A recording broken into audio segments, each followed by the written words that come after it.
Assalamualaikum warahmatullahi wabarakatuh. Apa kabar pemirsa Unhas TV dimanapun Anda berada? Senang sekali saya Eva Syarahman dapat kembali menjumpai Anda dalam program Unhas Speak Up.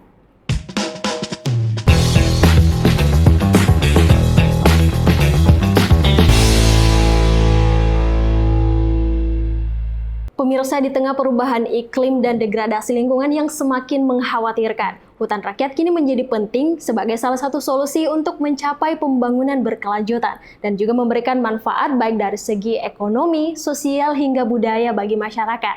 Namun tak dapat kita pungkiri bahwa sampai saat ini dalam praktik kehutanan rakyat ini masih banyak terjadi konflik yang tak jarang merupakan benturan dari berlakunya sebuah kebijakan di negara kita sendiri. Nah, topik ini menjadi menarik untuk kita bahas mengenai seperti apa sih seluk-beluk kehutanan rakyat itu dan tentunya bagaimana kebijakan-kebijakan yang menyertainya. Nah, saat ini saya sudah bersama dengan salah satu pakar dari Universitas Hasanuddin, ada Profesor Dr. Forest Muhammad Alif KS, SHUT MSI. Assalamualaikum, Prof. Waalaikumsalam warahmatullahi wabarakatuh. Bagaimana kabarnya hari ini, Prof? Alhamdulillah. Alhamdulillah sehat, baik. Ya. Ya. Jadi pemirsa, Prof. Alif ini merupakan seorang pakar atau guru besar dalam bidang politik dan kebijakan kehutanan. Beliau ini pernah menjabat sebagai Kepala Departemen Kehutanan di Fakultas Kehutanan Universitas Hasanuddin dan saat ini tergabung dalam Asosiasi Profesor di Fakultas Kehutanan Universitas Hasanuddin. Nah, selain itu beliau aktif terlibat dalam pendidikan dan jaringan kehutanan di Asia Tenggara. Dan tentunya masih banyak lagi keterlibatan beliau di bidang terkait, baik itu di skala nasional maupun internasional. Nah, ada yang menarik nih. Kalau pemirsa Unhas TV tahu atau pernah mendengar salah satu jurnal dari Fakultas Kehutanan Universitas Hasanuddin, namanya Jurnal Forest and Society. Nah, beliau ini merupakan sosok kunci di balik pencapaian luar biasa dari jurnal ini. Nah, perlu pemirsa Unhas TV ketahui bahwa jurnal ini telah terindeks Q1 ya, Prof, dengan nilai scientific journal ranking tertinggi di Indonesia dalam segala bidang. Dan untuk kategori bidang kehutanan sendiri, jurnal ini menempati posisi kedua di Asia Tenggara dan ke-35 di dunia. Wah, luar biasa sekali. Ternyata Unhas punya sebuah jurnal yang sangat membanggakan ini. Nah, sebelum kita masuk ke topik utamanya nih, Prof, mungkin kita bisa sharing-sharing terlebih dahulu bagaimana sih lika-liku atau perjalanan penyusunan jurnal ini, Prof? Baik, pada tahun 2016 pulang sekolah ya, saya kemudian terinspirasi bagaimana sebuah jurnal sebagai outlet untuk publikasi ilmiah itu didirikan ya, kemudian terintegrasi dengan sistem pendidikan tinggi yang ada di Fakultas Kehutanan misalnya ya. Jadi kita ingin mengelola jurnal yang fokus pada bidang-bidang kehutanan rakyat ya, kehutanan masyarakat, forest, land and people ya, dan geographical scope-nya di Asia Tenggara. Banyak sekali peneliti-peneliti dunia bahkan peraih Nobel terkait bidang ini. Kajiannya berasal dari Asia Tenggara, tapi peraih Nobelnya bukan orang Asia Tenggara misalnya ya. Jadi itu yang menginspirasi kita, sangat kaya empirical. Dan awalnya kita tidak berpikir skopus-skopusan, indeks-indeksan ya. Kita hanya ingin menjaga agar jurnal ini betul-betul memastikan proses peer review standar yang baik, dan kemudian setelah dinilai dia terindeks Scopus ya, dan sekarang dia Q1 bidang kehutanan dan bidang sosial ya, bidang sosial kehutanan terutama. Nah, tapi sebenarnya yang paling penting adalah menjaga kebebasan akademik ya. Academic freedom adalah kunci ya dalam mengelola jurnal seperti ini. Dan kemudian karena misi ini bukan hanya sekedar jurnal ya, tapi dia juga networking dan kemudian pengembangan kapasitas, terutama para peneliti muda ya, peneliti-peneliti muda yang sangat penting. Dan saat ini karena misi kami adalah capacity building, networking, dan berusaha juga tidak di awang-awang saja, berusaha relevan juga kepada dunia praktikal, kami mendirikan Forest and Society Research Group ya, sebuah riset group yang untuk menopang bukan hanya misi jurnal sendiri, tapi juga misi-misi pengembangan kapasitas bagi peneliti-peneliti muda di bidang ini. Berarti yang tergabung dalam kelompok itu dari Unhas saja, Prof, atau Dia bisa berasal dari mana saja, Oke. dia sangat terbuka. Memang sekretariatnya ada di Unhas, tapi dia sangat terbuka bagi siapa saja di bidang apa saja ya yang ingin mengulas terkait Forest and Society, People, Land and Forest ya, bisa dari antropologi, bisa dari sosial, bisa dari politik, bisa dari land use ya, ataupun dunia biologi misalnya ya, kita menggabung menjadi pendekatan interdisiplin. Jadi memang bidang kehutanan ini bersentuhan dengan banyak bidang ya, Prof ya. Bersentuhan dengan banyak bidang. Dan tadi meskipun diinisiasi oleh Unhas, tetap terbuka untuk para peneliti dari semua. Jadi Forest and Society Research Group ini kebanyakan awalnya memang dari jaringan reviewer, jaringan editor kita, dan kebanyakan mereka orang muda ya, baru saja selesai doktor misalnya, atau sedang mengisi karir awal akademik mereka. Itu yang menjadi kekuatan Forest and Society Research Group ini. Oke, nah mungkin kita masuk ke topik pada hari ini ya, pada episode ini. Sebagaimana tadi setelah Prof memaparkan sedikit, memang kita lihat bahwa kecenderungan pendidikan dan penelitian Prof Alif ini memang mengarah pada kebijakan ya, Prof, dan serta tata kelola kehutanan rakyat itu sendiri. Nah, mungkin pemirsa Unhas TV di rumah ini masih banyak yang belum tahu sebenarnya hutan rakyat itu seperti apa sih, Prof, dan apa yang membedakan dia dengan hutan-hutan yang lainnya gitu, Prof. Ya, saya ingin bicara dulu sedikit ya, mendudukkan dulu konsep apa yang kita sebut sebagai hutan rakyat. Betul. Itu ya. Ya, kita tahulah bahwa sejak awal kawasan hutan daratan Indonesia ini dulunya itu 70% daratan Indonesia ini adalah kawasan hutan. Tentu bagaimana kawasan hutan ini dibentuk, dari sejarah kita belajar bahwa ya karena ini dibentuk pada zaman Orde Baru ya, zaman yang belum era demokrasi, mereka menetapkan kawasan yang sangat fisik, kriteria fisik semata, curah hujan, kelerengan, ketinggian, kalau dia datar hutan produksi, kalau dia miring misalnya terlalu curam dia jadi hutan lindung misalnya, kalau ada landscape unik atau flora fauna yang penting dia ditetapkan sebagai kawasan hutan konservasi. Sementara kriteria sosial masyarakat kita juga punya kriteria sendiri dalam tata guna lahan mereka. Itu sama sekali diabaikan ya, tidak ada cukup konsultasi publik dan sebagainya. Akhirnya 70% daratan Indonesia seperti halnya kebijakan domain per clearing ya, semua lahan dari Belanda ya waktu itu, semua lahan yang tidak bisa didefinisikan secara legal itu milik negara.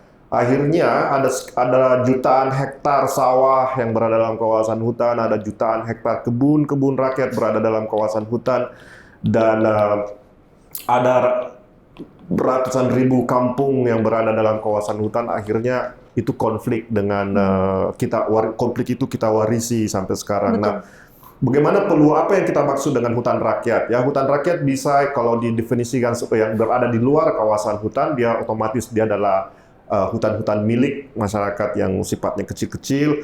Dan saat ini pemerintah mencoba untuk memberikan juga skema-skema perhutanan sosial ya, bahwa masyarakat boleh memanfaatkan, kelompok-kelompok masyarakat boleh memanfaatkan kawasan hutan, mengelolanya sepanjang tetap menjaga fungsi hutan produksi, konservasi dan lindung ya. Jadi ada namanya hutan desa, hutan hutan kemasyarakatan, ada hutan tanaman rakyat, ada banyak sekali istilah ya, ada hutan kemitraan ya. Itu adalah skema-skema yang misalnya bisa 35 tahun dan dapat diperpanjang lagi. Tentu skema-skema ini masih banyak tantangannya karena disusun juga masih sangat sentralistik. Oke, jadi pada awal mulanya tadi klasifikasi atau kategori hutan itu tidak mempertimbangkan aspek sosial ya, hanya dari segi fisiknya saja, Prof. Nah, kalau di Sulawesi Selatan sendiri deh, daerah-daerah mana saja sih, Prof, yang termasuk dalam kategori hutan rakyat itu? Ya, bergantung posisi kita melihat hutan rakyat itu ya. Kalau yang misalnya dalam kawasan hutan itu ada beberapa juga skema pelepasan, reforma agraria dilepas sama sekali. Ada juga hutan adat, misalnya di Kajang, sudah ada beberapa lokasi ditetapkan sebagai hutan adat, misalnya di Kajang, ada juga di Nrekang misalnya, ada beberapa tempat lokasi inisiatif juga yang sementara diusahakan oleh masyarakat sipil. Perhutanan sosial juga sudah mulai banyak, walaupun banyak sekali kendala ya, karena tantangan di masyarakat itu berbeda dengan logika kebijakan yang ada di pemerintah, tapi tetap saja diuji cobakan dan diimplementasikan. Dan kalau dia berada di luar kawasan hutan, ya ada hutan-hutan milik individu ya yang dikelola oleh masyarakat dengan logika mereka masing-masing ya.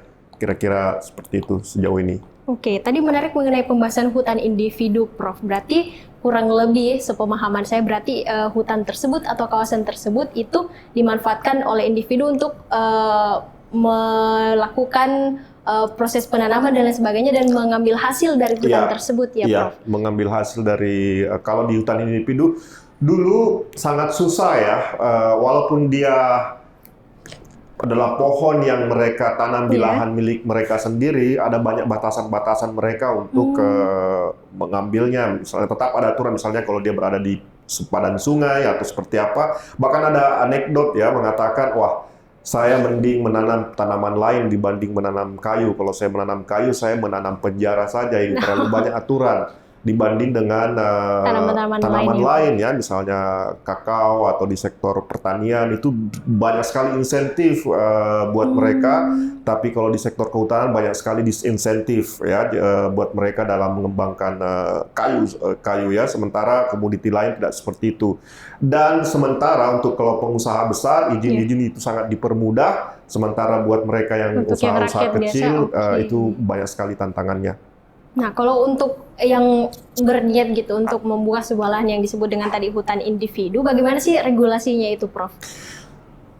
Kalau di Indonesia sekarang sudah lumayan tidak terlalu ya, cuma kan sifatnya sangat melalui mekanisme pasar bebas saja ya, dia punya lahan sendiri dan kemudian dia memastikan saja bahwa lahan itu kepemilikannya siapa dan memastikan bahwa tidak ada fungsi-fungsi lindung walaupun dia bukan di luar kawasan ya, misalnya sempadan sungai ataupun fungsi-fungsi publik yang dapat mengganggu kelestarian ya.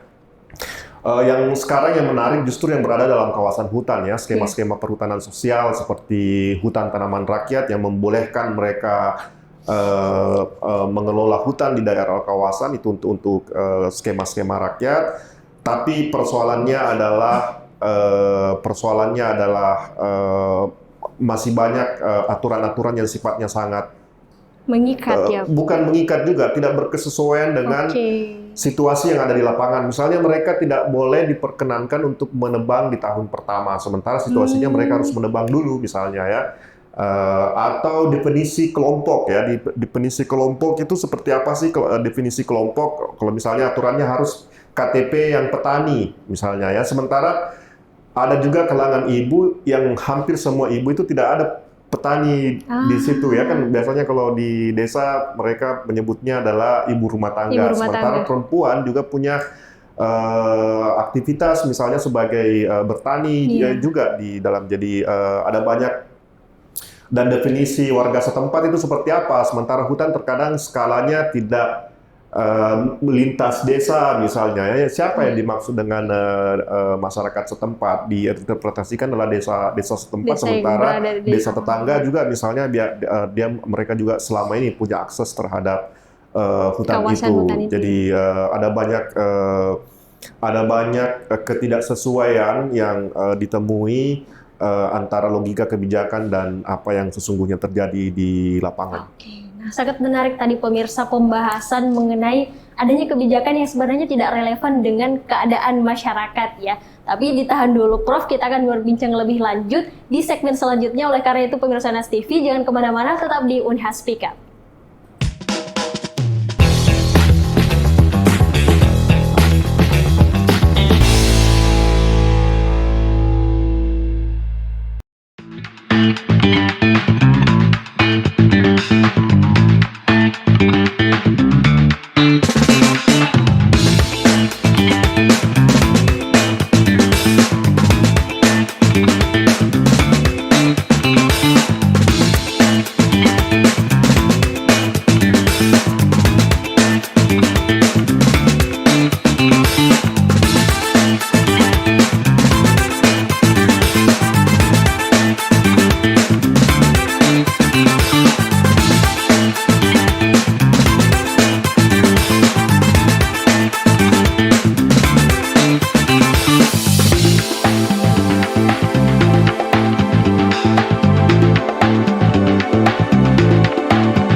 pemirsa, kembali lagi masih di program Unhas Speak Up, masih bersama dengan Prof. Alif ya. Tadi sempat kita bahas pembahasan yang menarik nih Prof mengenai kebijakan-kebijakan yang sebenarnya tidak relevan dengan kondisi masyarakat. Nah, apakah ada sih Prof contoh kasus begitu konflik-konflik yang diakibatkan karena kebijakan yang tidak relevan itu Prof? Ya, ada banyak kasus ya. Kami pernah mengevaluasi diminta oleh Kementerian Lingkungan Hidup dan Kehutanan tahun 2019-2020 ya, skema-skema misalnya perhutanan sosial yang telah diimplementasikan lebih dari 5 tahun ke atas. Dan dengan menggunakan kriteria dan indikator oleh kementerian sendiri, itu kami dapatkan hampir 80%, 90% skema-skema tersebut tidak bisa berjalan sesuai dengan yang diinginkan. Ya, bagaimana yang 20 atau 10% itu yang berhasil? Mereka yang berhasil itu ada dua tipenya. Yang pertama adalah mereka yang memang ada dana yang ada dana besar misalnya atau fasilitasi pendampingan disupport oleh donor misalnya, mencoba untuk memberikan pendampingan. Dan yang kedua adalah mereka yang justru tidak mengikuti logika kebijakan, ya, memperlakukan perhutanan sosial ini dengan definisi mereka sendiri, anggota sendiri, bagaimana mereka collective action, memasukkan, mendefinisikan kembali apa yang mereka lakukan, ya, seperti HKM di Sidrap, ya, mereka mengkombinasikan antara jambu mente mereka dengan pengolahan sapi, ternak, dan tanaman semusim misalnya jagung, ya, dengan tanaman kehutanan yang mereka lakukan. Jadi dan itu banyak sekali secara detail yang tidak sesuai dengan pakem-pakem kebijakan yang ada, ya, misalnya anggota kelompok dan sebagainya mereka definisikan sendiri dan sebagainya. Akhirnya mereka bisa jalan, ya, mereka bisa lebih bisa menjalankan perhutanan sosial dengan skema hutan kemasyarakatan tersebut, ya. Yang lainnya hanya sekedar izin, ya. Ada yang tidak sesuai siapa yang diberikan, siapa sesungguhnya di lapangan, ada yang tidak tahu mana petanya, ada yang tidak tahu di mana SK-nya sesungguhnya, ada yang sudah meninggal tidak pernah lagi diperbarui dan sebagainya, ya. Ada yang diberikan justru hutannya sudah lebat, tidak bisa sama sekali diapa-apain lagi misalnya, ya. Jadi hanya sekitar 20% yang berjalan, ya. Itu karena dibutuhkan sedikit refreshing kebijakan, ya, dibutuhkan kelenturan kebijakan di level tapak, ya, di level lapangan, sehingga memungkinkan masyarakat untuk menjalankan sesuai dengan kondisi mereka masing-masing, ya. Begitupun juga sebenarnya banyak sekali hutan-hutan kita yang sebenarnya yang dibangun oleh rakyat, misalnya hutan kemiri di Maros, ya, mereka itu sekitar puluhan ribu hektar kemiri rakyat itu dibangun oleh masyarakat sendiri dengan kelembagaan-kelembagaan lokalnya.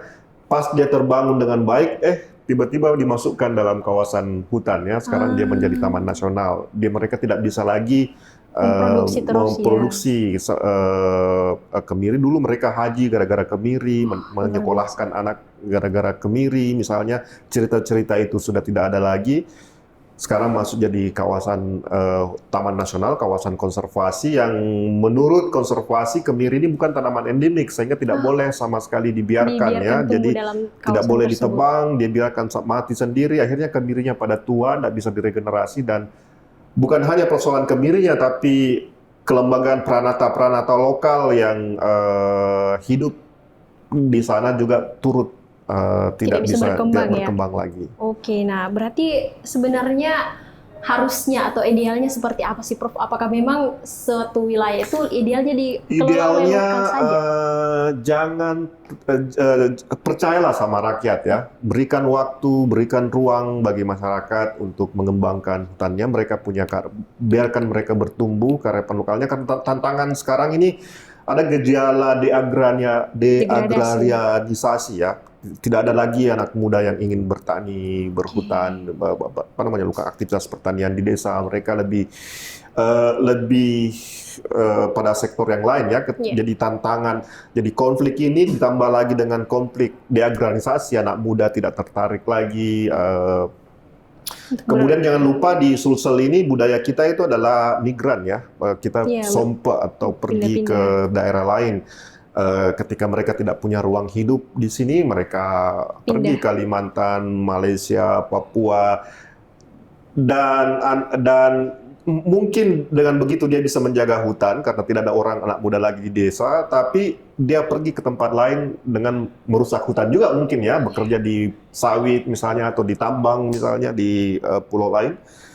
Jadi ada kebocoran atau leakage juga di akibat migran itu. Jadi ada banyak hal yang harus kita pertimbangkan. Kalau menurut saya secara ideal berikan ruang bagi mereka untuk tumbuh, merencanakan ruang, merencanakan tata kelola mereka sendiri ya, sambil kemudian bekerja sama dengan para pihak sesuai dengan kebutuhan mereka di desa. Oke, menarik tadi pembahasan mengenai yang petani kemiri ya di Maros. Ya, berarti memang di sektor ini ya, hutan rakyat ini bisa meningkatkan dari segi perekonomian juga ya, Prof? Iya. Jadi bisa meningkatkan well-being mereka ya, atau kesejahteraan mereka dari sisi pendapatan, kepuasan hidup, dari sisi indikator-indikator well-being mereka ya. Kalau hilang hutannya ya hilang juga well-being mereka. Nah sekarang mereka pada menjadi pengemis tanda kutip ya, tergantung sama bansos, tergantung sama bantuan pemerintah. Yang dulunya mereka tidak tergantung sama yang namanya bansos karena desa menyediakan semua ya. Sekarang ya diganti dengan program-program yang sifatnya bantuan sosial ya, dan itu sangat mereka sudah sangat tergantung dengan itu. Nah, masih terkait dengan kebijakan ini, Prof. Apakah ketika kemudian masyarakat diberikan kebebasan, apakah tidak ada resiko eksploitasi berlebihan gitu dari kawasan hutan yang diberikan? Justru pertanyaannya kita balik ya, mereka sudah terbukti mampu membangun hutan.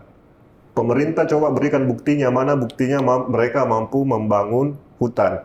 Yang pemerintah bisa perlihatkan adalah mereka punya cerita sukses memberikan izin konsesi besar-besaran kepada perusahaan-perusahaan besar, perusahaan tambang, sawit, dan sebagainya.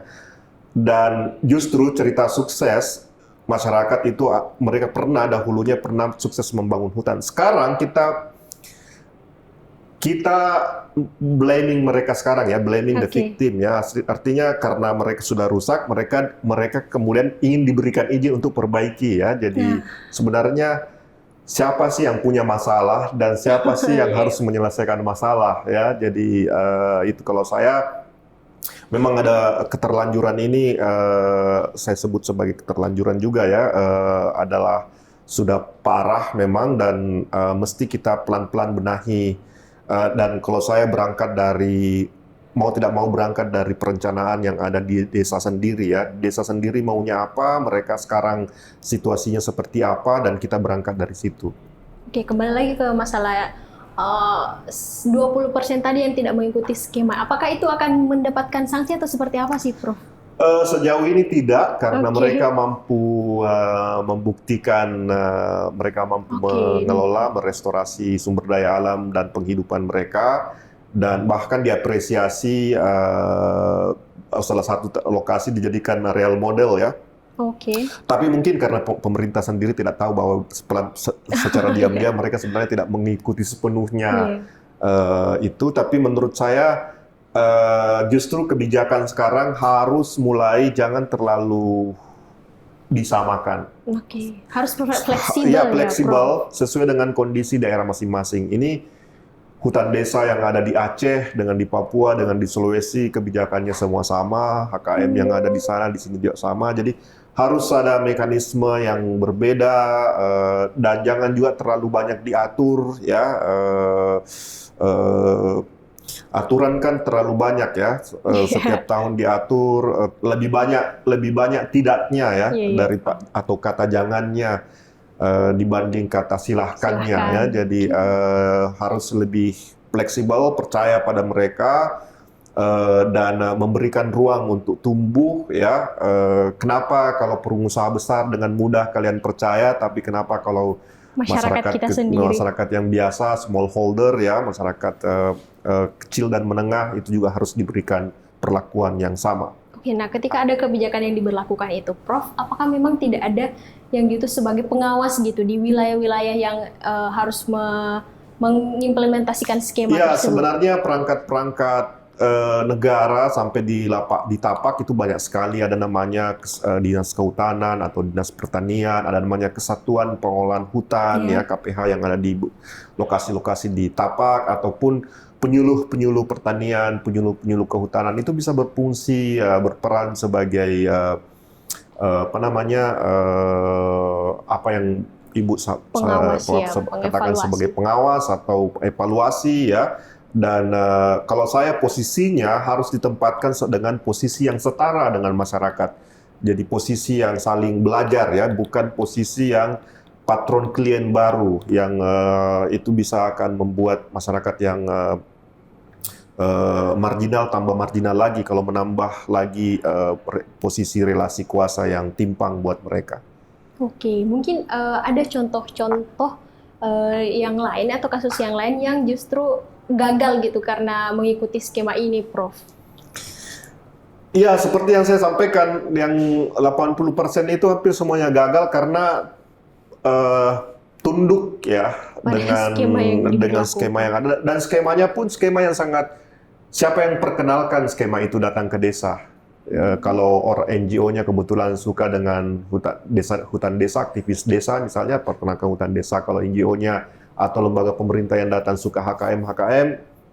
Nah, skema itu harus mesti prior inform and consent ya, atau harus dimengerti dan dipilih sendiri oleh masyarakat kita. Itu yang utama. Jadi harus betul-betul berangkat dari kasus atau situasi dan kebutuhan mereka yang ada di desa. Nah, oke. Jadi betul-betul memang sebuah skema yang diberlakukan itu sebenarnya harus direkomendasikan atau dari masyarakat ya, Prof? Iya, direncanakan secara partisipatif dari bawah ya. Ini memang mudah mengatakan kata partisipatif itu, tapi di lapangan banyak kendala ya, harus bersama-sama dengan masyarakat sendiri. Yang menjadi masalah ya, kalau masyarakat kita kalau dia tidak mengetahui bahwa itu adalah masalah, karena mereka sudah terjebak pada relasi kuasa yang ada, mereka tidak bisa keluar dari situ, atau bahkan mengutarakan saja bahwa itu persoalan itu buat mereka itu terkadang susah ya. Jadi meretas soal-soal itu dulu di bawah, lalu mereka punya kesadaran ruang, kesadaran persoalan sosial di situ, dari situ mereka akan membangun hutan-hutan rakyat atau kehutanan-kehutanan, jenis-jenis hutan rakyat yang mereka inginkan. Nah, mengenai sengketa lahan nih, Prof, apakah pernah ada kasus yang terjadi di mana sengketa lahan itu terjadi antara masyarakat dengan masyarakat sendiri? Ya, banyak sekali. Misalnya ada cerita perhutanan sosial diperkenalkan, ini ada sekitar misalnya 40 hektar ya. Ternyata pas ingin diberikan perhutanan sosial itu, ternyata yang kuasai itu hanya tiga karaeng ya, atau tiga elit besar saja yang menguasai kawasan itu ya.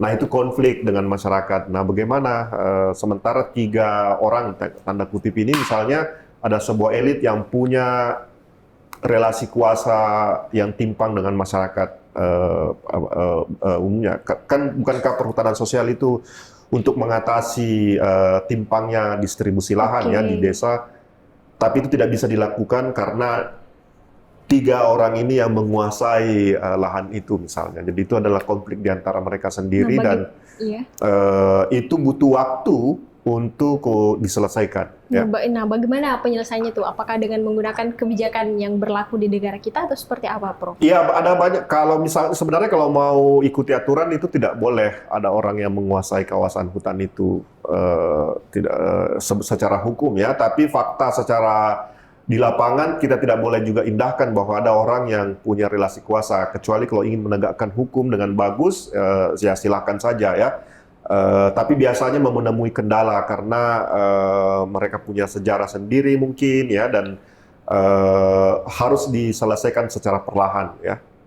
Nah, oke. Nah, di akhir sesi kita ini, Prof, tadi kan sudah kita bahas banyak ya bahwa memang sebenarnya hutan rakyat ini punya potensi yang besar, tetapi belum ditunjang dengan kebijakan-kebijakan yang mendukung ya, Prof. Iya, kita harus belajar dari beberapa krisis ya, 2 kali krisis ekonomi di negara kita yang membuat kita keluar bukan dari usaha-usaha besar, justru usaha-usaha smallholder yang kecil. Usaha-usaha kecil tapi banyak ya, itu justru menopang substansi ekonomi kita ya. Oke, nah mungkin bisa diberikan closing statement kepada pemirsa Nas TV, bagaimana sih sebenarnya kolaborasi yang ideal antara pemerintah, rakyat maupun swasta dalam memberdayakan hutan rakyat ini, Prof?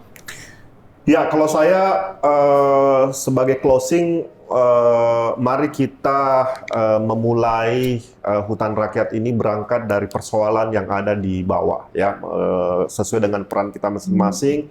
Swasta kira-kira perannya di mana, lihat kebutuhan itu, jangan hanya melihat dari sisi swasta saja, tapi lihat dari sisi masyarakat. Jangan sampai apa yang kita tawarkan itu menambah persoalan baru yang ada di masyarakat. Begitupun dengan pemerintah. Pemerintah mestinya memberikan kelonggaran kebijakan yang lebih sekarang kita apresiasi terbuka skema-skema perhutanan sosial, tapi kita butuh lebih banyak lagi kelonggaran, memberikan ruang bagi masyarakat untuk menumbuhkan hutan-hutan rakyat untuk baik untuk ekologis ya, tantangan perubahan iklim tadi yang disampaikan di awal maupun tantangan penghidupan masyarakat.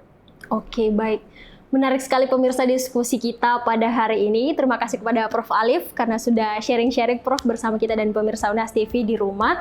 Jadi itulah tadi pemirsa episode Unhas Speak Up kali ini. Terus saksikan Unhas Speak Up di episode selanjutnya. Saya Fasya Rahman beserta kru yang bertugas pamit undur diri dan sampai jumpa.